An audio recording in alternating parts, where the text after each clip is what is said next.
The Port Commission meeting of October 16th is called to order at 12 p.m. Roll call. I will call the roll. Commissioner Mankulich. Present. Commissioner Trainee. Here. Commissioner Thompson. Here. Commissioner Washecki. Yep. Commissioner Ward. Here. Commissioner Stelzer. Here.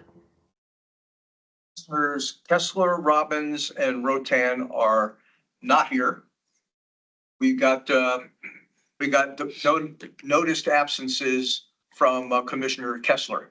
So could be that Mike Robbins and Peggy may show up a little later, but they did not, pre-announce that they wouldn't be here. But you have a quorum, Mr. Chair. Thank you, Steve. Let's rise for the Pledge of Allegiance. I pledge allegiance to the flag of the United States of America and to the republic for which it stands, one nation, under God, indivisible, with liberty and justice for all. And a port safety minute, please. So this one I picked was extreme weather and winter prep for everyone. Some of the things that you need to think about with the snow coming is to be prepared, have an emergency pack in your vehicles.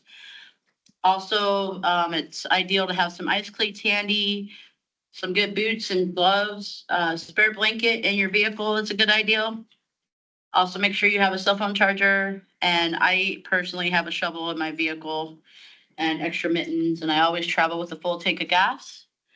Some other things that we can think about is to check the vents on our buildings and our chimneys as well. Make sure they're clean and clear. Make yourself visible. You can have a reflective vest. If you have a reflective vest, then be sure to put one in your vehicle. Also, a flashlight is a good idea to have with you. And don't skate over safety. Ice cleats are very important so that we don't have any slips, trips, or falls walking into these buildings or out of these buildings and around them. Some of the things to watch out for are the signs of heat loss. 40% of our body heat leaves us from our heads, so wearing a hat is a good idea for this winter. And then also be aware of frost, snap, and frostbite. Some of the signs of those are red skin, cold to touch, but you feel really flush. You're starting to peel off layers. Those are the signs of frost, snap, and frostbite. And also to wear extra layers when you're going out in the cold weathers. That's what I've got. The safety minute. Thank you very much. I had a chance to review the agenda. Are there any changes? Mr. Chair, I have one request for a change, if that's okay. Yes. To change the order of the day for item 7, the staff reports, to let Cheryl go first. There are meetings today as we get ready to go to the agencies, the lending agencies for borrowing money for the PAMP. So there's a meeting scheduled for 1 o'clock, and she's going to have to get up and walk out and represent the port at that. So if she can go first, that buys her time. So would that be as in next or first in the staff report? First in the staff reports. Thank you. Well, if it takes us that long, if it takes us to 1 o'clock to get to item 7, then I failed miserably. All right. And before we go any further, let the record show that Commissioner Robbins and Commissioner Rotan have arrived. So now you really have a quorum. Right. We are ready. Hearing no other changes, the approval or the agenda is approved for today. Yeah, we need a motion and a second first. So moved. Second. Any discussion? All in favor, say aye. Aye. Opposed? Motion carries. The agenda is approved. We have meeting minutes from August 21st. Do I hear a motion to approve? To approve. Okay. That's been moved and seconded. Jim? We actually discovered 3 typos. Thank you, Commissioner Ward, this morning that have been corrected. They're correct in the version that's on your desk. They were incorrect in the version I sent you. They're wrong. Basically, my fingers were faster than my brain. So, So motion to approve with As corrections. adjusted. as adjusted, yes. All right, all those in favor? Aye. Opposed? Meeting minutes are approved as adjusted. Court director. Okay, I just a few comments to make today, not to, not to belabor the time, but I'd like to start by introducing 2 folks who are members of the port staff now that were not the last time this body met. I'd like to introduce our new port engineer, Bill Carlson, Nice to meet you. and our new port engineering technician, Pat Sinnen. Yeah, this is Pat's second day, so be gentle. Okay. Yeah, he's figured out how to get here. And he comes with a wealth of engineering background that is gonna serve us well when it comes to taking back from some of the contracted work that we've had to push out because of not having a port engineer or a port engineering department with any depth that we'll bring back in-house. So I'm excited about that. And to that point, we actually now, if you look at the Muni org chart, have a port engineering department. On the port, because we have two folks who are totally capable of taking that on for us. So exciting ways ahead and times ahead, and you'll get to know them more, as we progress. Excited to have them both on board. All right. On behalf of the Port Commission, welcome. Thank you, Commissioner. Next item I want to talk about, the next 2 that I want to talk about are ones that I introduced at the last meeting. So this is kind of an update on both of those. First one being the line soak exercise that has to get done with the new fuel lines on the petroleum cement terminal. After several months of not so much fits and starts, but working our way through giving Marathon headquarters back in Ohio all the assurances that we are able to provide the levels of insurance and indemnification that they were looking for, so they would be comfortable to sell us the fuel, is all behind us now. So we have got the go-ahead now to schedule doing this line soak so that we can begin to bring the PCT online for petroleum users. So we're excited about that. And our lead engineering firm who's overseeing the process for us, it's Michael Baker International. Working the entire line soak exercise for us is Ulehoven. And Ulehoven knows the petroleum plumbing at this port, particularly from the docks all the way through the valve yard, like the backs of their hands.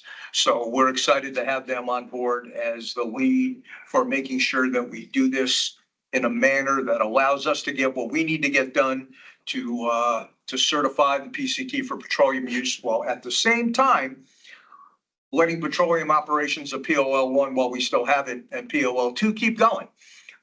So we don't have to interrupt those, but for a few hours on a couple of days so that we can move the fuel in and out of the lines and through the valve yard. So I'm going to be cautiously optimistic that when we meet next, I can say officially this is behind us.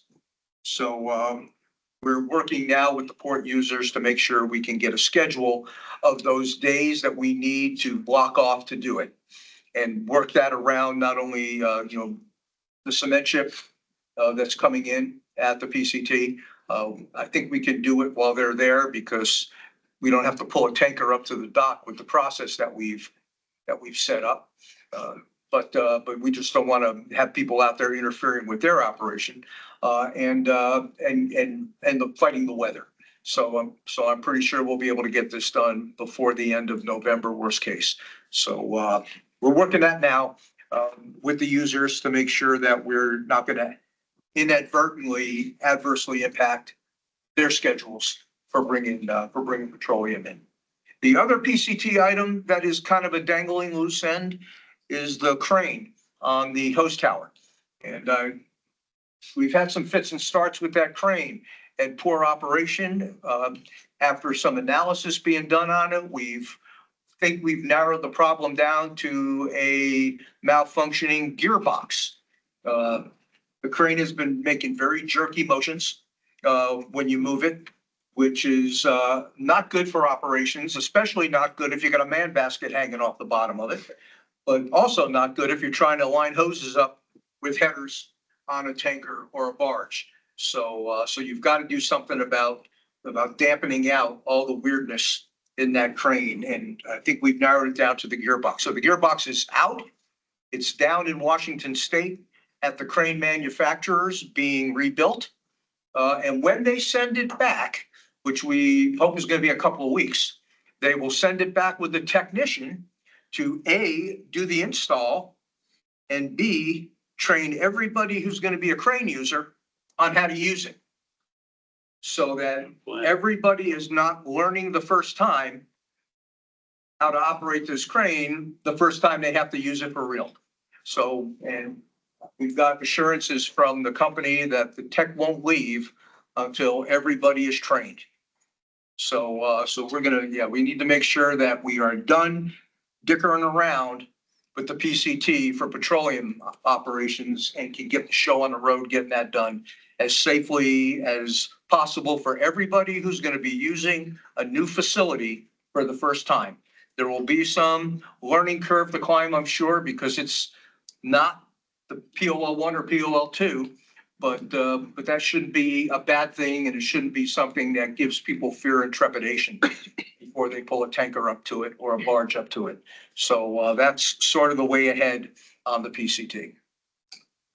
Thank you, Steve. I'm sure the users are eager to Well, bring. I this to hope the completion. users are eager.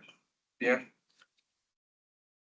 Item next for me, and if you recall, the last time I also mentioned that we were in the running for figuring out what to do with that sprung structure that was purchased to be a navigation center back early on in the Bronson administration, but never quite made its way to Anchorage.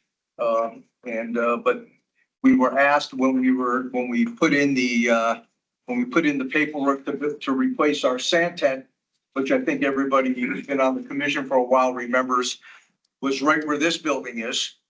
So we dismantled it and we were going to move it to make room for this building. We were in the process of putting in the paperwork for the assembly's approval to let the contract to rebuild the new building when we got asked, do you think you could use this sprung structure? And we took a look at it, right? And we thought we put a pretty good case together. Then the assembly thought, well, it should be a contest. So they reached out to the rest of the city departments, said anybody who's got an interest in the sprung structure, let us know what you'll use it for and how you'll pay for it. And I think the how you pay for it part is what made us win the contest. So we are now the proud owners of the sprung structure. It'll be the homeless shelter. No. Just kidding, that's good. We found 3 uses that we could put into that building, none of which is a homeless shelter. Yeah, so we're going to consolidate all things maintenance into this facility here, and actually, we're going to call it a port maintenance complex.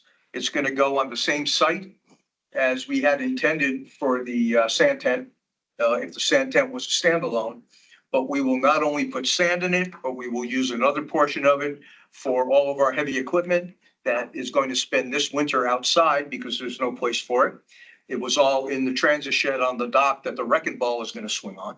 And item last is we're going to move the maintenance guys out of their current facility and all of their back shops into that thing as well. It's 90 by 300 by 28 feet tall. We can put a lot of cube into that facility, and that's the intention, to make use of the whole thing and free up that maintenance building over there for if Matson would like it or Tope would like it for the crane maintenance guys. So that the crane maintenance guys are centrally located on what will pretty much be the middle of the new cargo docks. So maybe that was coincidence, maybe that was serendipity, but that's a great location for the crane maintenance guys to be if they can't be right on the dock you can throw rocks at the dock from there and actually hit it. So we're excited about being able to free that facility up for that purpose. And that's one less $9 or $10 million construction project that PAMP has to fund. Because we have a facility that we can give them to do that work. So, Let me ask you a question, Steve. Is this a good deal for us? I think it is. Yeah, I think it, it kills three birds with one stone. And is gonna save PAMP a little bit of money. And, we've got the space for it. Now. Plus we'll have it now. Plus we'll have it now. Have to wait. Yeah, it'll be a next year construction project. Yeah, we've got, there's a lot of ground prep that has to be, because it needs to be on a no kidding foundation. So all of that work, we won't have time to do before this construction season's over. But we can get all the prep work done, find the contractor who's gonna build it for us, and begin to do some of those long lead time planning items, like it's a design build. And the Sprung people are gonna be here tomorrow for a couple of meetings, and they're gonna make some time to meet with us so we can make sure that when we actually get this thing, we can do with it what we say we want to do with it. They've given us some preliminary engineering confidence that what we would like to do with it is possible. So we will make sure we're certain about that when they're here this week. So we have a facility that we can make total use of.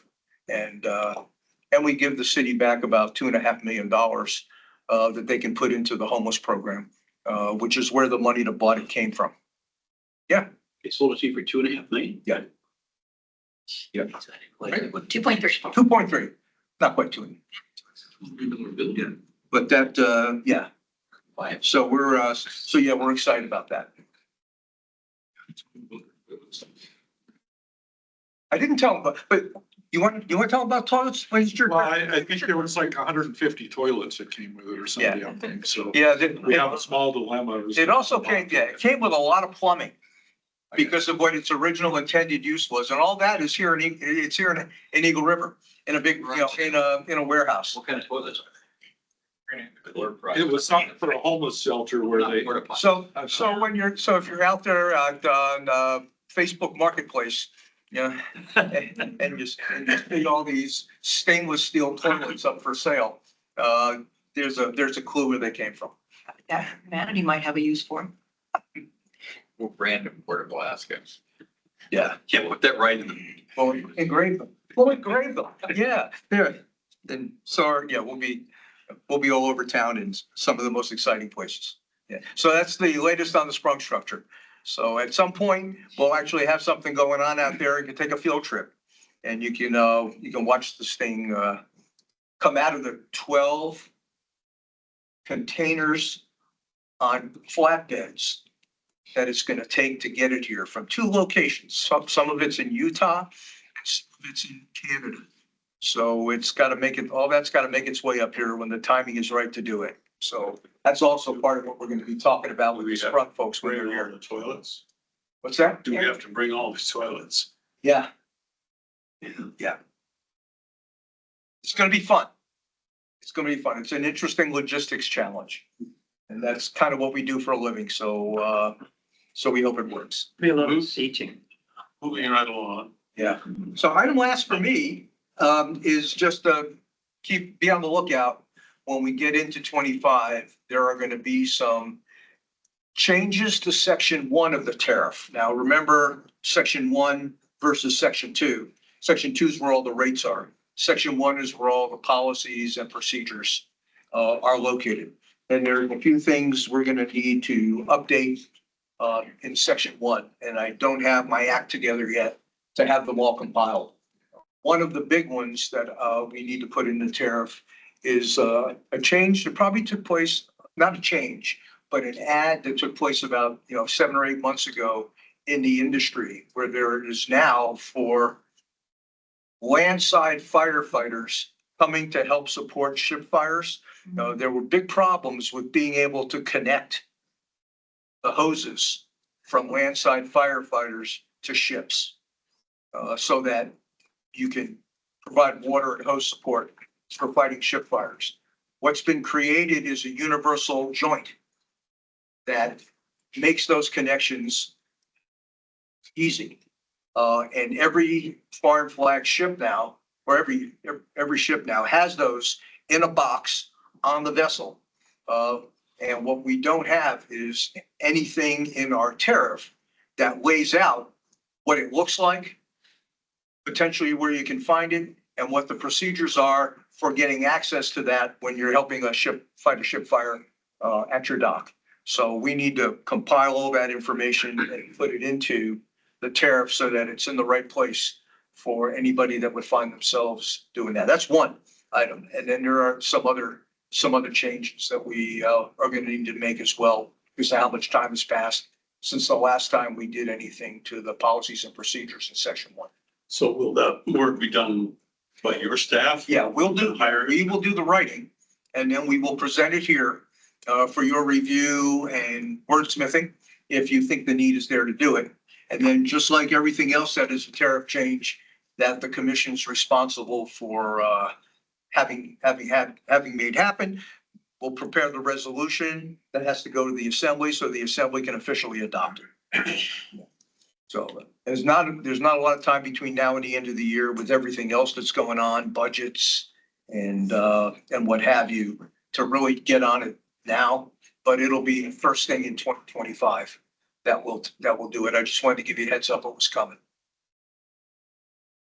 All right. Well, one interesting but useless piece of information is you talk about the fittings and the couplings that don't work. In the late 1800s, there was a fire in Baltimore, and they called in all the fire departments from the suburbs, and they got into Baltimore and they couldn't hook up the hoses because there was no standardization then. That was the genesis of the National Institute of Standards. And having run a weights and measures program in a former life, I have some firsthand knowledge about that. And it's interesting to hear about this 100 or more years later, that we still have the same problem. It's been worked in some aspects, but this is one that's been left unaddressed. Interesting. Yeah. Interesting. But Wow. But it took another ship fire that local firefighting agencies could not help with Yeah. in order for it to get to this point. Oftentimes that happens. Yeah, well, what do they say? We write a lot of these. We write a lot of these corrective actions in people's blood. And that completes my report, Mr. Chair. Cheryl, yeah.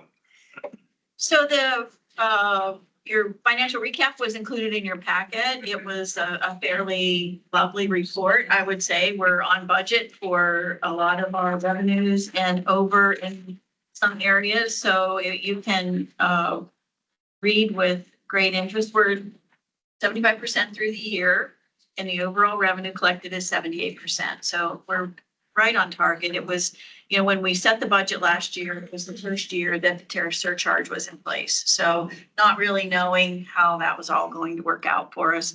We used past years' volumes and tonnage and just did the best work we could to estimate what we needed for the budget. So we're fairly close, and it's, so the methodology that we're using seems to be working so far. Now that works because the tonnage at the bottom of the page stays steady with slight growth. So the tonnage shows about 5% growth from last year to this year. So all of our numbers work when the tonnage continues to stay steady.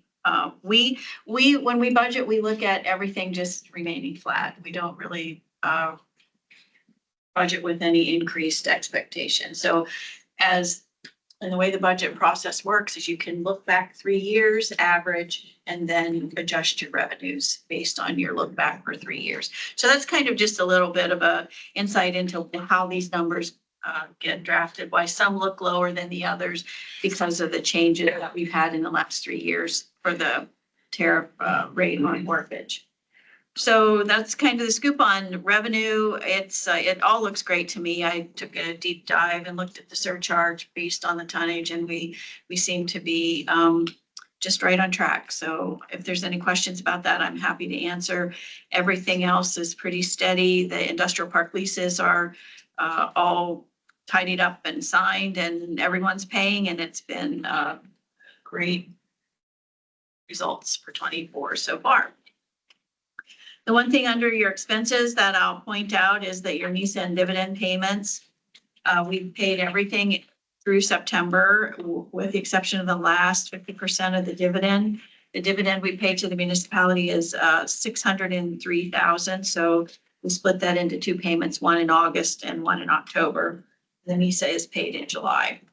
So we have one more payment that you'll see that'll come up to the 2.1 million that's listed in the budget. Debt service, the same. The debt service payments on the Series A and B bonds that we have outstanding pay in June and December. So you won't see the remaining 50% of the budget used until that principal and interest on the bond payment is made in December. Everything else is pretty straightforward. I'm happy to answer any questions if you have any. Here, the tonnage looks great. So yeah, overall, just a very good report. Any overage on the debt service at the end of the year? How does that? So the way the port fund works is we put a budget together. Any overages just transmits right back into port equity. So you can't spend anything. It has to go back into port equity and get reappropriated in a future budget year.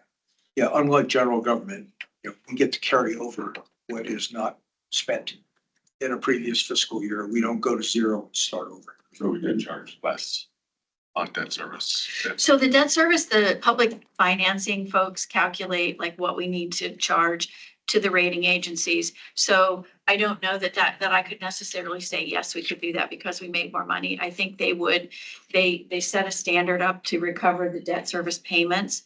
So you would have to go back through that process with public finance to say like, hey, so because the tonnage increased more than what we thought it would, right? We want to adjust the tonnage surcharge based on what we actually received. I mean, I don't know that they would do that. Yeah, I don't know Because if they they tell would either. It's a question that's never been asked because Right. the circumstances never presented itself Right. To the degree of for asking. And the only reason I ask is because the debt service is on, what we're gonna finance for the port. Right. And that is a tax on the people because it is Yes, tax, it is. but it is coming out of my pocket when it. Right, Yep. ultimately, Yeah, so yeah. there needs to be an avenue to get that, like. So Yes. annually, there's a process in place to look at like, what is the earning? So let's just say that the tonnage goes through the roof. And you say, well, we don't really, we're recovering, we're charging all this money and our port equity is growing higher than what we projected in the model when we did the rates. So at that time is when you would adjust the rates and say, well, you have this much equity, because the agencies want to see 120 days of cash on hand, and depending on the number, like the amount of debt that you have, that can change. It could be, they want to know in a catastrophic event, you're still going to be able to operate the port because they need to know you're going to have money. So all of those come in what they call covenants when you sell the revenue bonds. So the agencies will say, well, I'll lend you this money if you promise to do this, and this. So when we promise and sign to do that, you're kind of locked into that time frame until you go back to them and say, well, here, review our financial statements. We want to do this. And then, so it's a whole big process to go through. But I think that, I wouldn't say no, they can't ever adjust the rates based on that, but it would be a process. And we'll probably talk about this briefly again when we get to item 10A. Because this occurs in the world we live in now. That's a question and a conversation on two different fronts, related to the surcharge and related to the rest of the tariff. All right, and we're going to talk about how we're doing with respect to the rates that we charge for everything but PAMP when we get to item 10A. So the one thing to remember, previously you set rates based on your debt service amounts for the revenue bonds we already sold for the PCT and then the 40 million for the PIEP project. That was a line of credit. So going forward, since the assembly changed the action and responsibility that the Port Commission has to not be responsible for PAMP surcharge, that's something that you won't see ahead of time. So future debt service will be, did I get that correct? Steve? That Future debt service. as it pertains to PAP PAMP, and the surcharge. right. So we'll look at it separately. We'll look at, the Port Commission will still promulgate the rates with this previous debt service because that was under the scope, the umbrella then. So we'll do a tariff study rates, set those rates based on what we have as I think you were on the Port Commission when we call it the baseline tariff, right? So you'll still continue to do that. And we'll have in 2029, 2028, when it's time to do the new tariff, all of those, models and things will start coming to you, right? The new debt service, that's the tariff surcharge section, is something that is kind of like, going to be managed at a different, on a different path, right? Is that the best way to say it? That's what I say. Yeah. Yeah. So we, we'll have to just make those all come together at the time when the baseline tariff needs to be reviewed, and that's 2028.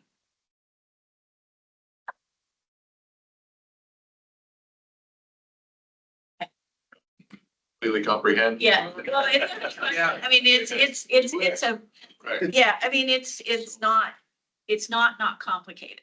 It's not straightforward, simple, right? So you really have to kind of look at the tariff as 272, which was the tariff surcharge section that was instituted last year, supported up to a certain point in time, the debt service that we had. So any future debt service or revenue bonds for the PAMP is going to be on top of that, but it won't be called out as a separate rate. So you're still going to have like those two rates combined. And I don't know quite honestly, like if I think it'll be clunky, right, going forward because we have these two pieces, but it's just something like we'll have to just try and remember. Managing the second piece. So the Public Finance Office gives us the debt service recovery rates per ton. And then they draft the resolutions or the ordinance, and it goes through straight to the assembly. Straight to the assembly. Yeah. But the monies still come to the. Yeah. board, Yes, Yes. yes. And it's not, In none of these scenarios is the money going anywhere but to the port. Right. Yeah, so it can't be siphoned off okay. for any other municipal requirement. That's pretty clear. And there's been unanimous agreement Yeah. amongst assembly members and the administration that we're not this cash cow that takes care of the rest of the municipality. It's money raised through port user fees for the intended purpose of the port. So it all gets to stay. Paying our debt. Yes. Correct. Even though the debt is for PAMP or PIEP, whichever, everything lives here. Okay. Interesting. Operations and maintenance. Thank you, Sheriff. So Ronnie Poole, as Ruth Anna said, starting to do winter prep. And so with winter prep, we're getting ready to pull the Ship Creek boat launch on the 17th. Also, that means the restrooms will be closed. As far as getting to, also we are stored up for our sand. It's getting colder and colder every morning. So we're getting, Commissioner. So we're getting ready for that. Also with snow storage, I believe, Toad has a tenant moving out October 31st. So we found some, snow storage, for them and Matson, in the north end. So that's good news. Save everybody a lot of money. Last cement ship, keeps moving. by the end of, this month, we'll have the last cement ship, in. Also what the guys, did, for the safety of tote vessel, we replaced the fender, the Yokohama fender at, T3. That took about 5 or 6 hours, so longer than I expected, but it was quite a task. As far as PCT, we all here, as far as the port staff, got our different parts on fixing different things. And so my deal was the lowering the lights. I know a lot of the longshoremen talked about lowering the lights on the catwalk. And so we got the quotes in for that. So based on when they can get the material in, it'll be repaired or adjusted by the end of this month or the first part of November. What else we got going on? Also with the winter prep, we'll be pulling the north and south float October 31st. And if you ever go back to the back of the port, as far as all that sheet pile that Steve sold, we're getting that moved out by land and by water. So a lot of trucks coming on by Devil Creek Rock. And they also got one of their contractors that'll be bringing in a barge to carry out some more. And that process will continue after the winter and into the spring of next year. And then all that old sheet pile will be gone. And so that's pretty much it for port operations and maintenance. Any questions for Ronnie? Thank you, Ronnie. Sir. PAMP. I think you skipped over engineering. I'm sorry. Yes, I did. Engineering. Yeah, thank you, It was Mr. unintentional. No. Unintentional. Chair. Thank you. That's because they don't have little name cards. So you, Yeah, that's. failed to realize they were even there. Well, that was it. Yes, thank you. Thank you for bailing me out. Without the name tag, my name is Bill Carlson. Thank you again to Steve. Background is Navy nuclear, been at a civil consultancy and heavy electrical. With that being said, out the gate, our priorities are plan of action and milestones for the sprung structure. I'm working with existing consultants to get a timetable and get that moving. Operationally, as Steve said, the PCT crane is having some issues. We flew that gearbox down to Seattle last week, and we hope to have it back in the near future with the technician. Other initiatives include a Track J master plan, so we have a single vision for Track J and can track that live. And also fender repairs are kicking off. But I'd like to introduce Pat Sinnett. This is his second day. He'll be the engineering port technician. And with that, it's great to be here, and I look forward to working with you. All right, thank you. Questions? Again, welcome. Thank you. Now, PAMP. So I've got this is John Daly, PAMP Engineering Manager. I got 4 assets that I'll mention briefly here. The admin building that we're in now is completed and we accepted it. The one remaining issue is an internal coordination issue, which is the card readers still don't work seamlessly with our elevator. And it's just one of those niggling IT issues that they're trying to get. So eventually we will be able to wave a card and just go up and down, have complete control. And there's some coordination that needs to be finished, and it doesn't really affect us at this point, other than to know we still have an outstanding issue. NES1, the North Extension out there, they will be leaving for the season at the end of October here. They've done a pretty darn good job. It won't be complete. They'll have to come back next year. So when they leave at the end of the month, we're expecting them to be about 80% done with the dredging and about 30% done with the stacking of the armor rock along the Edmund. And we're trying to figure out what's going to happen next year. There will be a cost for them to come back. We're hoping right now they're out there with three large derrick barges. We're hoping that they will only have to bring one back next year to finish dredging and rock placement. We don't have the full cost on that yet. We did settle with them a little over $3 million for the delay, which was actually a good deal. I guess it could have been considerably more. We had a 6-week or longer delay due to permitting, and that settlement was pretty fair. So they've been an excellent contract. Be bond here at the end of the month. The transit shed, which is where we used to live across on the building on the dock over there, that there's a project out to demolish that. And they're starting work on that. You see the new, it's supposed to be a job office over here, right next to our building. Where Jacobs is gonna move over. They're moving out of that building. They presented a design to stabilize the bus bar for the crane, that elevated electrical bar. They've got that designed. They've done most of their submittals, so pretty soon, at the end of the month, Jacobs is gonna move into this new office. Everybody will be out of there, then they're gonna start tearing that building down. So that'll be moving along pretty quickly here, starting at the end of October.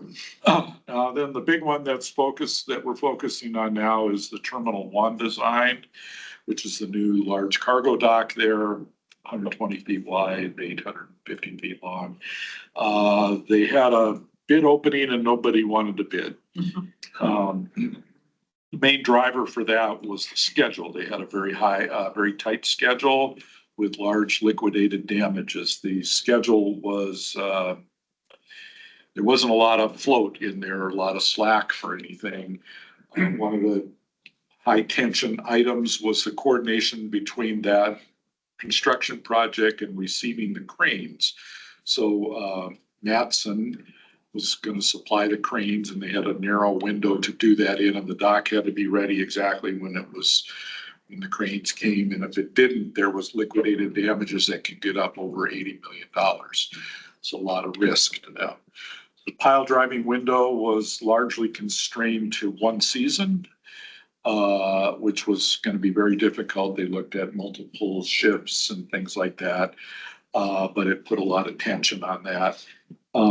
There was also, the municipality has funny procurement rules. They're used to smaller projects. And there's contract language that says you don't get paid until materials are on site. There was, in some cases, over $100 million of materials that needed to be procured, like piling and precast concrete, that the contractor couldn't get paid for until it was delivered on site. So that means they more or less bankrolled over $100 million of materials procurement, further adding stress onto the process. Anyways, what we're doing now because there was a failure to launch, we have gone back to the drawing board. We're trying to deal with all these. We're trying to come up with language that allows them to be paid for materials once they're procured, even if they're not. We've lengthened the schedule a year. We've put the pile driving into 2 years. We're giving more float in the crane delivery section. And there's a lot of input from City Hall and others. So they're trying to get it back out on the street for another bid, starting over with another bid, longer schedule, addressing the concerns.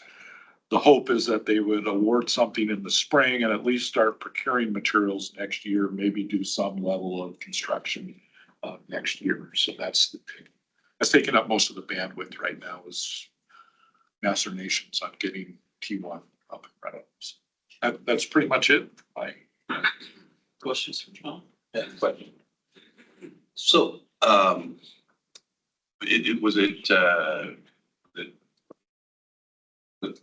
were you concerned that no one responded? I mean, did you expect no one to respond? I mean. So what we did is they had a pre-qualification process that went on for quite some time. They ended up with 2 Can you large. give me perspective? When you say quite some time, I don't know what that means. They spent about a year going over a pre-qualification where they had an industry day, a bunch of people came, you had to apply, you had to show that you had certain qualifications.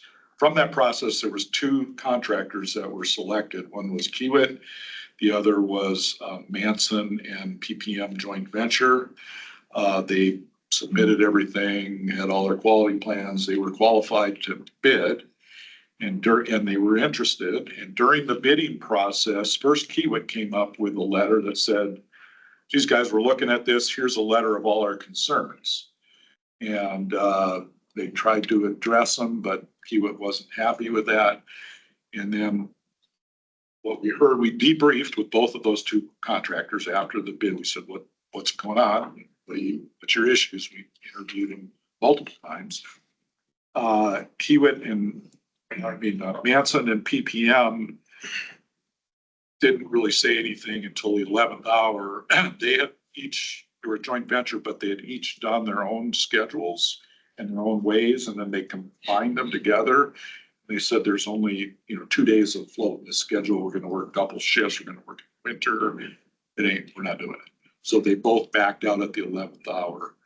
Both gave written reasons why they didn't do it. Both attended numerous meetings to provide a list of things they suggested that we do, and we're doing most of this. That's a follow. Yes. So when you guys put together the RFP,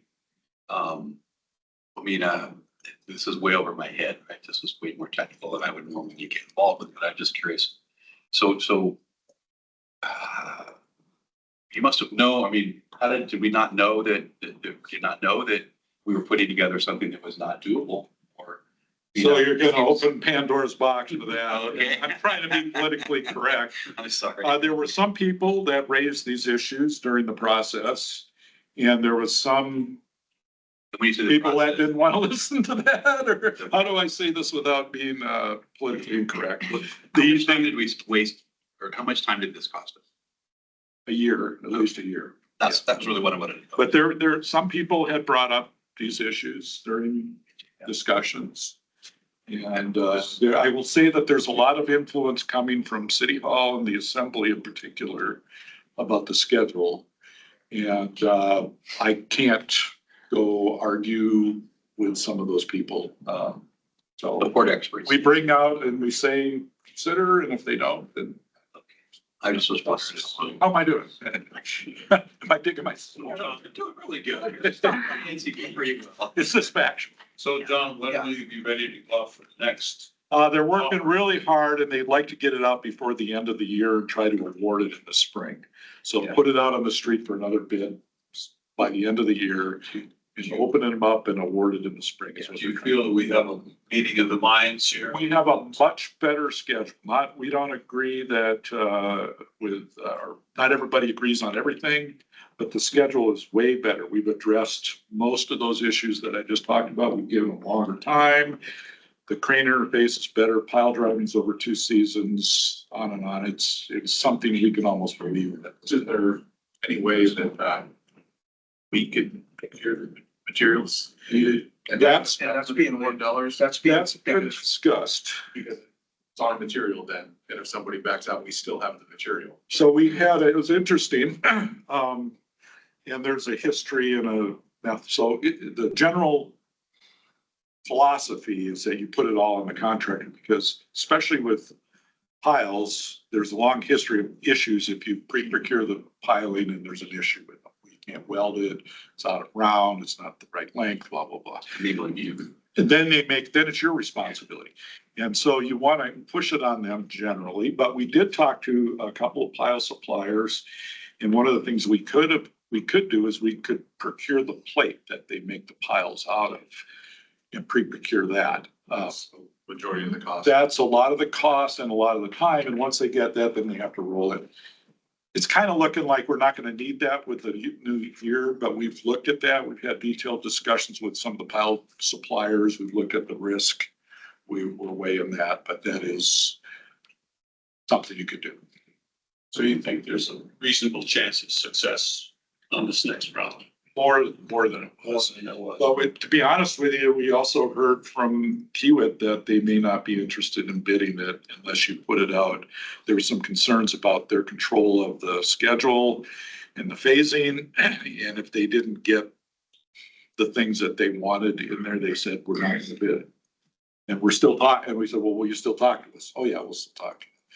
So you don't know if that's a negotiation tool or what, but it's entirely possible that they wouldn't bid it. So I can't control The delay isn't, what we learned in the last process isn't going to help us find more people that are going to bid. It's actually could get narrowed down to where we have a single bidder. That was one, and I'm just being honest. So that was one possibility. We said, oh my God, we're just going to bid her. Well, we've heard recently that there may be a case, it's not 100% sure, but there may be a case where the Manson PPM joint venture has split up and that they will both go after it. And Kiewit could still be, and we're gonna open it up to others, so we could actually have more. Right. Or what? If I had a crystal ball, Yeah. go to the stock market. And if we, And I think you. if we were in control, yes. Right. Yeah. That's what I was just, Yeah. I didn't mean to get it sidetracked. but- Yeah, moving along, John, thank you for your explanation. Very useful. Jim, I guess your security and business development. Yes, good. The building gonna start coming out. I would guess mid-November, that they would start actual physical demolition. Yeah, when they, yeah, they're gonna have to, everybody's gonna have to be comfortable with what the plan is to reinforce the butt bar. So it stays in place, you know, because, you know, we can't afford to screw that part up. Please don't. A reasonable request. I would think. And when it comes down, it'll come down pretty fast on it, I guess. But yeah, that was it, right? Jim. Okay, this is Jim Jaeger. Quick update on grants. So we're still waiting to hear about our fiscal year 24 port infrastructure development grant program. You may remember we submitted an application for $102 million. It would be a 60-40 match. And we anticipate we will hear about that maybe just November, maybe December. So that decision's coming down the pipe. We also have two EPA Clean Ports grant applications that are out there soaking. One is a $1.2 million planning grant. The second one is a $10 million implementation grant to test some electric and hydrogen powered hostlers out in the yard. And we anticipate we will hear about those probably in December, maybe as soon as November. Good question. Oh, okay. Sorry, I thought I saw a hand going up. Got my forehead. In the fiscal year 24 port security grant, we heard back on that. We had asked for $7.4 million for, among other things, replacing our screening building and expanding our port security building. We were unsuccessful with most of it. We did get just under $100 million for some upgrades to fencing, the Bluff Road gate, and some camera and lighting improvements to plug a security hole. We have 100 million or? 100,000. 100,000, 100 million, you know. Yeah, What's the difference? What's a zero amongst friends? I'd like to bid on that one. Sorry about that, yeah. And so we did get that grant and we expect to move forward with it probably next spring. It's Bill's occupation, right? So that's where we are on the grant world right now. Cybersecurity, we did submit our cybersecurity plan to the Coast Guard last spring. We are still waiting to hear back on whether that was approved or not. There have been some discussions. My understanding is that all of the port users that had to submit cybersecurity plans underneath ours have either been approved or are in the last phase of approval. And then once that's done, I expect ours will come around very quickly. Access control issue, as you remember, I told you that back in August, we basically fired the Muni IT department that had been running our access control upgrade because we were so far behind schedule. We're still behind schedule, but the good news is we got a grant extension for 6 months so that we can keep working on it. And port folks have taken over that project and we are wrestling it back into schedule. We've run into some quick issues that have nothing to do with Port of Alaska. They have to do with TSA's national TWIC system. But we're working through that. In fact, we had an Indemnia, the company that does TWIC for TSA. They flew an official up from Georgia this week specifically to deal with some of our port issues. So we are starting to roll out the new port access cards. It's a little slower than necessary because of the TWIC problems, but we anticipate that we will have the bulk of the system installed and on the verge of running by the end of the year. With the program being extended through February, we're hoping to be done and up and running in February. So Jim, if I might, so you'd have the twig and the access card would be one and the same. They can be one and the same, correct? So everybody's going to be getting a new, or if you do not have a TWIC card, you will get a new port access card that will look like this. And it basically has, in terms of technology, it's the same technology as a TWIC card. So this is what you'll get as a port commissioner if you don't have a TWIC card to get onto the port. If you have a TWIC card, you will basically be registered for one of these, but you won't have to carry it. And we probably won't produce one for you unless you're one of our crash test dummies that we're just going through the process to work the bugs out of the system. So I don't actually need this card. You created it for me. Because you have the twig card. Right. We'll be able to use our TWIC card, for instance, at the door locks for this building. It will read the TWIC card, say, oh yeah, this guy has a port access card. He has access to this building, let him in. So if you're issued, if you're issued the twig card in your right hand, that covers the access. That will cover your access also. Okay, so you want to have two cards. Yeah, that's the old, sorry, I pulled the wrong card out. We get to. But yeah, so basically, with luck, most of our wallets will get a little thinner starting in December. Simon, So question, if you have any random twin card to get into the. No, Okay. You gotta be, it's. you've got to be registered with the port access system. So your TWIC number, your card just says you are who you are. Okay, It doesn't say you actually have authorization to be here. That's a separate process. This card says you are who you are. It also determines where you're authorized to be in the port. And when we marry the two, this card will say, oh yeah, Simon, he's allowed here, he's not allowed there. And so, like, previous understanding was everybody's gonna have to get a pack, a port access card, but that's not the case. Longshore. If you have a TWIC Card, card, if you're a longshoreman, you will not need to carry one of these. You'll have to go through the registration process, Right.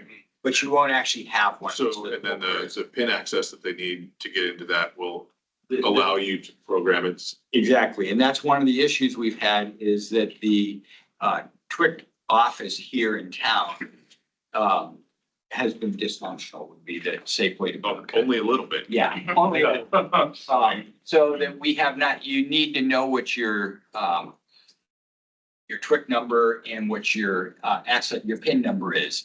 And I know you'll be shocked to hear this, but a significant number of people who have a TWIC card who have never had to use their PIN number have forgotten their PIN numbers. And right now, with the office closed, there was no way to find out what your PIN number is. We're resolving that, and hopefully within the next month and a half, we will actually have a TWIC office here at the port for port employees to be able to use. Even when the office was open, she still couldn't present it Yeah. for you. Like, I tried. Yeah, she thought that it wasn't possible to do. Right. Even when we explained and had TSA. Yeah, your website. Yes, explained. It was possible. So we're working through the issue. How close are you to be able to have the TWIC office there? So really close. I believe that what's happening is part of with this indemnity officer who's up this week. They are in the process of actually preparing our equipment. And then we have our security officers. We have a few people who have to go through one more level of clearance before they're allowed to use the equipment. And part of the reason this officer is up is to start the process to get them that final clearance. So Mine expires in January, so I want to do it here. we should be, well, yours is easy. If you're just renewing, you can do that online. You don't need the office. Right, but I want to do Yeah. so I can explain it to And everybody. I expect we will probably have a functioning TWIC office, give or take, in about a month. And that's give or take a week, if everything works the way we now anticipate. I will say, we have been talking, not quite daily, but several times a week with the senior officials in Washington DC recently. And as soon as they got involved, all of a sudden, people started flying in from Georgia to. So I think we have their attention. Good. Good. Port microgrid and battery project, so we're a year behind schedule on that. We're also at risk of losing grant dollars there. We have rejiggered that process. I'm hoping to have a services agreement in place with Chugach Electric within the next week or so. If we manage to do that, then we're off to the races because Chugach will give us the specs for our battery. We can do a proposal, a bid documents to purchase and install the battery, and we could very likely be back on schedule by next spring. So that process is moving forward. I'm happy to announce that we went through our security contract. DUS has had our security contract since about a week and a half before the dinosaurs were born. They were one of 5 companies to come in and bid on the new contract, and they won the contract. And I think we're gonna get final signatures today. Well, they're out for distribution for signatures, so I'm hoping before the end of the week, we have inked the official new contract. We have till the end of this month for the current contract to expire. The new one starts on 1 November. What's the duration of the It's a contract? 1-year contract with 4 options for renewal, so 5 years. Yeah. And as of last night, we had 4 of 6 necessary signatures. And I was promised that I was gonna have number 5 by the time we're done with this meeting. I expect to have 5 of the 6 signatures done. Well done. You know, we're close. Yeah, we're really close. So other things, we're getting ready to go out, start working on bid documents for a port power plant consultant that will help us move our port power plan forward, help with some of the planning, with some of the power related project management, and potentially some of the power related grant applications. We are about to renew our logistics and economic benefits report. The last time we did that report was in 2020. It's getting a little long in the tooth, so we plan to get those numbers updated before the legislature goes into session and we're in the next round of fundraising. Bill is working to get new bid documents out for our Checkpoint 1 guardhouse to replace that. We have funding for last year's port security grant program for that project. And yeah, that's where we are. Good. Oh, and then as soon as we get the Chugach bid in place, Bill and Pat will also help us with the bid documents for buying the battery and getting it installed. So that hopefully will be out in November so that we can do that project. You guys have been busy. A little bit. Any questions of Jim? Thank you, Jim. Old business. There is no old business for the commission to have to deal with. It's good news. Correspondence received by the commission. Do we have any? We've received none. Have any of you individually received any that needs discussion? I have not. Chairman Ward? Yeah. I have not. All right, thank you. Moving on, new business. Okay, so in your packet is a draft of a letter. And this isn't the first time you guys have done this. This is the 3rd time that the commission has done this. Recall the last time we did the tariff update, pre-pandemic, pre-surcharge.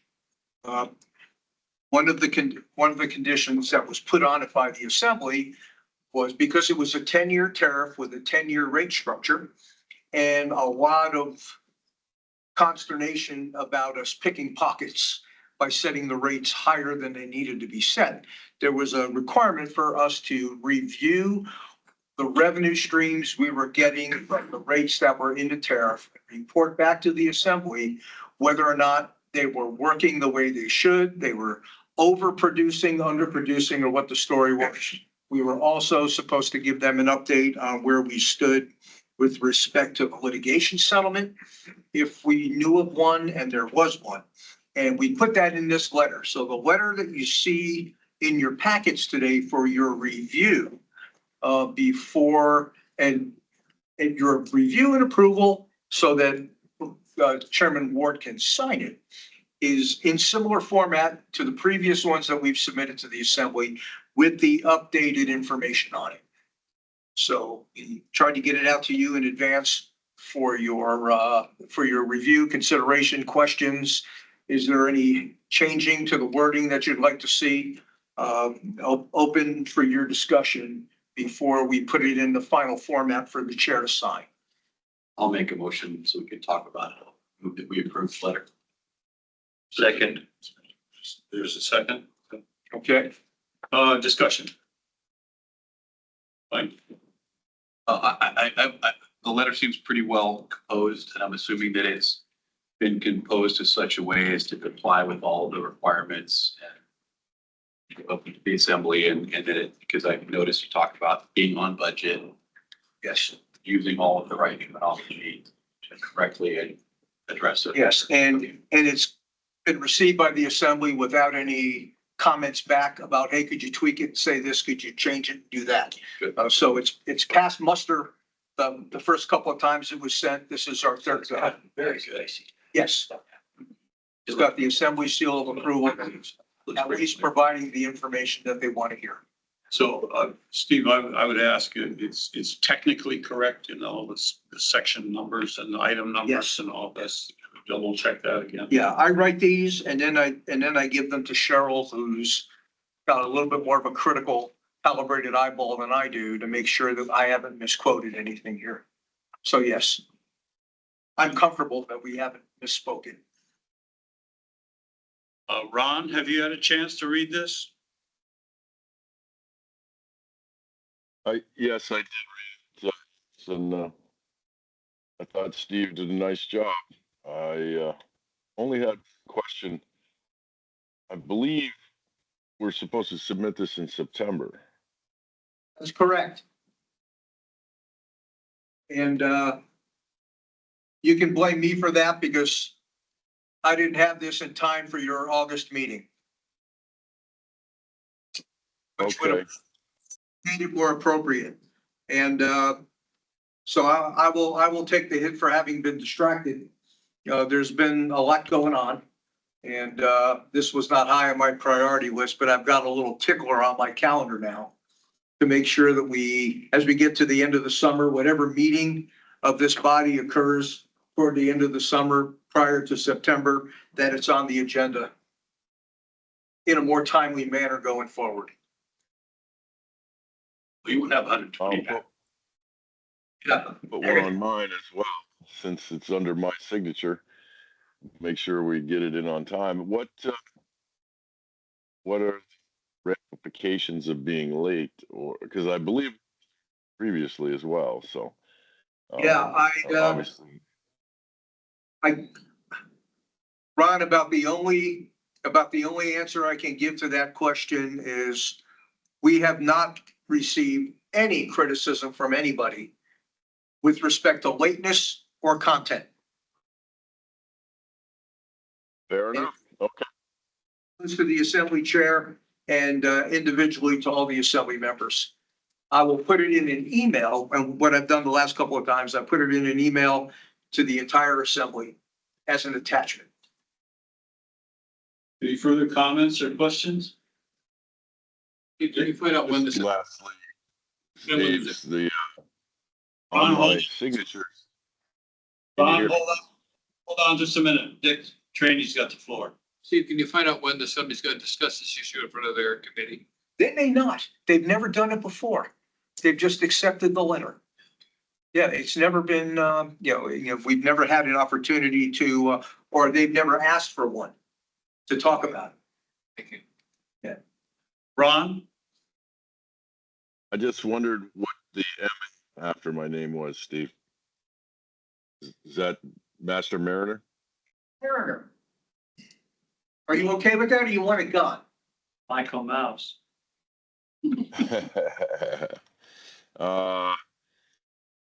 You can just say Captain Ron, so that people won't wonder. You know, Right. Enough. thank you. Easily done. He's a rapper. All right, is there any further discussion?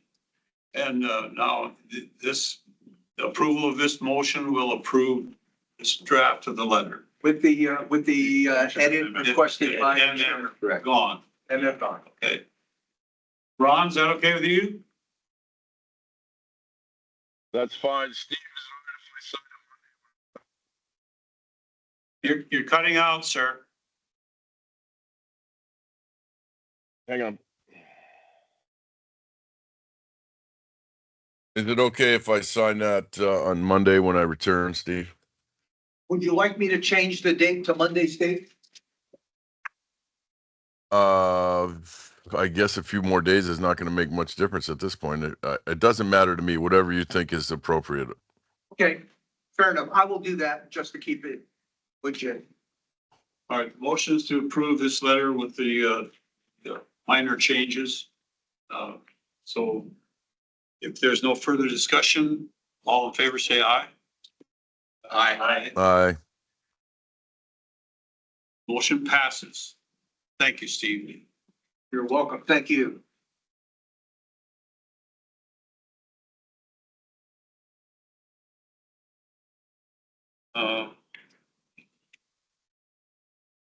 Is there any further new business? Hearing none. It's a time for public comment. Does anyone would care to make public comments at this time? Not to be confused with questions, just comments. Comments? Hearing none, the public comments session is closed. Port director's closing comments. And Had questions? no, I thank you guys for approving this letter. I don't have any other official closing remarks. All right. Commissioner comments. Simon? I have none. Mike? I just would like to, maybe should have brought this up under new business, but you and I had spoken, or we had spoken 2 meetings ago, I think, or 3 meetings ago about having a reception for the new administration. Yes. And I talked to Mayor LaFrance this morning, and would just like us to give her maybe 2 dates so that she can pick one to plug into her schedule to do that. So I don't know how we want to go about that. But she said she would be honored to come over and, meet everybody and talk and bring some other folks with the 8th floor to come over and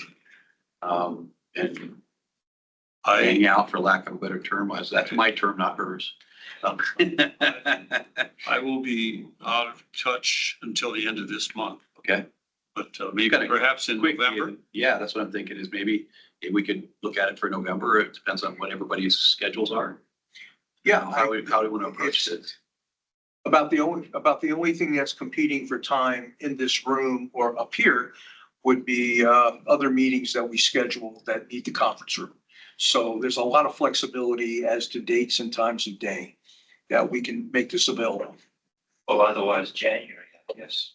So I think we want to skip. Yeah, yeah, I actually do holiday later before the legislative session too, because we talked about inviting our delegation. Yes.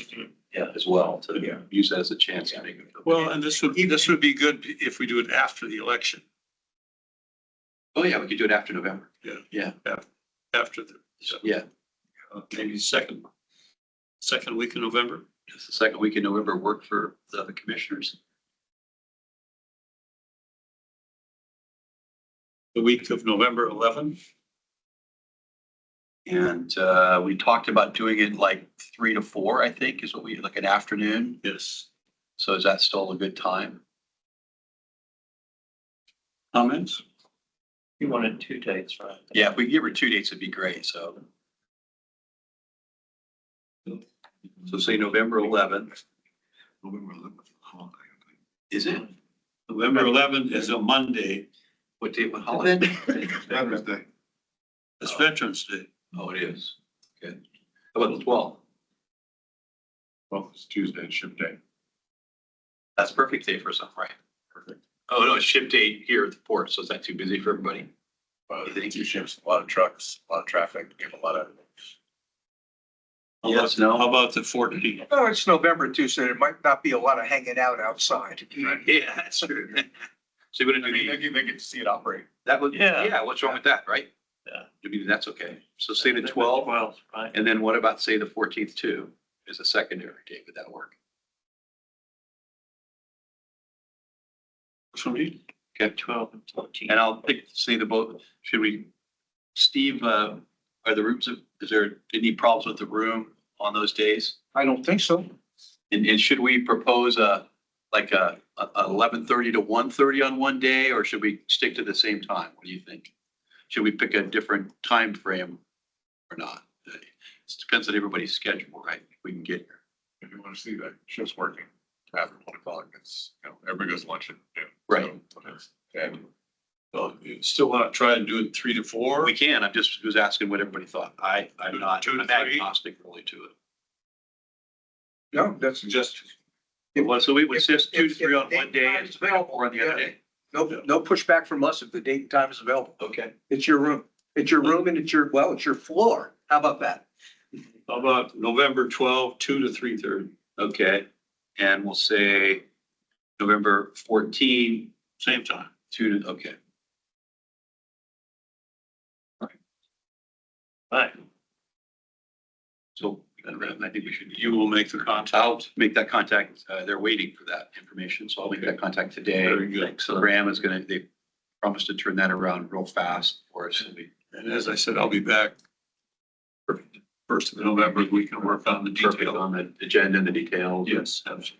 We can produce But I it. think generally we want to invite the officials. I think so. it looks like the room is available. Of Alaskan or the Anchorage delegation. Uh-huh. Yeah. And can I take the liberty of having our, because I have an artist on staff at this ACDA, we could have produce an invitation and send it out for everybody to say it's okay. Is that be nice to do like Yeah. piece of imitation and send out like electronic, and we could ask them to RSVP so that we could get a count for how much food we need to buy and all that kind of stuff. And Is we that can right? use the same caterer. That you used for this year? Let us check. Okay? Check if those days are. Yeah. Who pays for the catering? Do you pay for that? We do. Will you pay for the catering for this too? I'm sorry? We don't have a budget, so are you gonna pay No, for the no, catering? we'll take care of it. Okay. I was gonna say- He said. I know, I'm just saying. Stop. Hey, I'm done. I'm gonna put on clothes. clothes. That's the most important piece. City officials, the delegation, and we'll also invite we'll extend it to the Washington delegation too. Yeah, Yes. To, To federal. yes. So with federal, what about anybody from the base? Is there any reason to invite?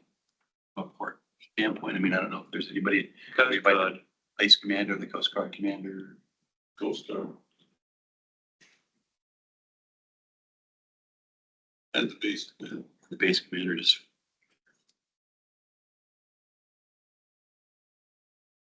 Could be Yeah. the Air Base Wing Commander. They don't And then call we should invite. Don't call them base commander. Mattson. It's the Air Base Wing. Wayne, The Air Base Wing. all right, well, we can iron out, but, Great, yeah. Happy to help any way we can. okay, great. Everybody heard him say that. Yeah, Give your empty wallet so you can work on this All right, so give us a credit card.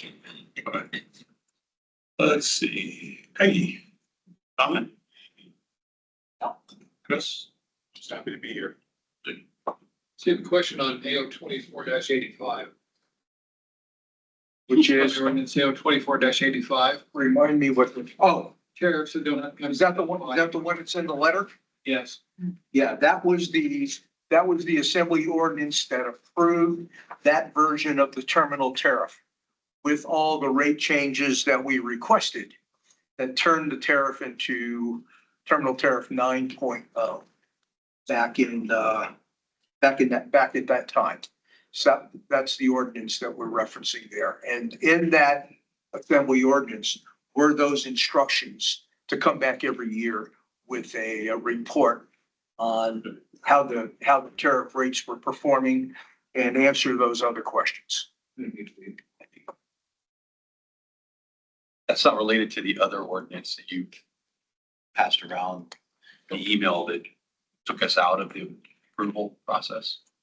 This takes out a approval process for these items. This was brought forward by Megan, by Chris Cost and some others. Right. This is the one you're talking about. that Yeah, takes this, us out this, of the- and this predates all of that. This does, okay. Yes, you know, what Cheryl was referring to was another ordinance that I mentioned to all of you was in the hopper to expedite the changing of the surcharge rates so that we wouldn't have to add to the approval string Port Commission time for, you know, since you guys only meet every other month, to have to make an alignment so that, you know, any change to the surcharge didn't have to go through the Port Commission process before it went through the assembly process. The whole thing can conceivably take a couple of months as opposed to a couple of weeks in order for the surcharge changes to be more agile if that was necessary. So you guys have total control on everything in the tariff except that one section 272 that is the surcharge. If it's passed. Or it's already been. It's already passed. It's already passed. Okay, so the surcharge then is in the hand Right. assembly. Yeah, the good news is nobody can point a stinky finger at you for surcharge changes. So is that. They're Judy. they're taking that away from It's us. gone. Yes. They already, okay. But everything else is no change. This, the same agency that manipulates, crunches our numbers, does that for the assembly. So You need finance, yes. Yes. So can they attach the surcharge? Can they benefit from Who's they? the assembly? No, No, that. no, it all stays in the port. as you said, All it's all stays- stays with it all the What stays is in the exactly port. they're going through? Well, Explain the so surcharge a little as, bit, okay, please. the surcharge was designed in order to cover the cost of any debt service that has to be paid for money borrowed for PAMP. Okay, so when they put it in place in the first time, it was an understanding that anybody who uses the port not only pays the published tariff rates, but there will be a surcharge for PAMP attached as well. Okay. So So what is the assembly, what are they, So we could. I'm not sure what they got out of this. Previously, we had to, they got speed. we They had got to speed out of it. recommend an adjustment, and then they adjusted. I think they Right, got like, it was never in our control anyway, we just made recommendations. And now, They micromanage. Now, we can't even make a they recommendation. don't need our recommendation. They don't need your recommendation for the surcharge, but for everything else Yeah. in the tariff, they still need your recommendation. Yeah. But for the surcharge for debt service for PAMP, they do not. And it comes down to the fact that the surcharge needs aren't known until you know how many grants you have, what each individual contract actually is going to cost you and a number of other things. So basically it lets them, once all those numbers come together, quickly move forward with the bonding. So does this impact the surcharge that's currently in place? The surcharge that is currently in place is going to be changed every time more money is borrowed and the debt has to be paid back. And they will make that And they decision. will make that decision as to how much, how often, We will have control of everything else. all the others. That's right. All the other stuff doesn't change. All the other stuff does not change because the surcharge changes. It only, because remember, the surcharge is for PAMP. The rest of the tariff is for the existing port. For operations and maintenance of the existing port. So there's two different reasons why you're raising the money. And as far as managing the care and feeding of the existing port is concerned, that is all still in your court. Well, and fact is, it's a done deal. Yeah, it is it's an irrelevant conversation at this point. I don't, All right, there are no further commissioner comments. I'm just glad to be here today. Thank you. Next meeting date? Suggestion, Steve? No, well, that would be, December. This might be as early in December as possible, so we don't get too close to, doing this on Christmas Eve or New Year's Eve. I don't have a life, I'll be here. Christmas Day on Wednesday, so. 11? Yeah, Wednesday. Yeah, let's take a look here. December 11th. Looks good for me. December 11. Any objections? December 11.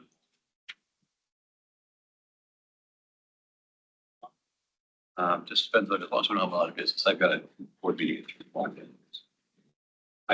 We, right? Yes. December 11th, same time.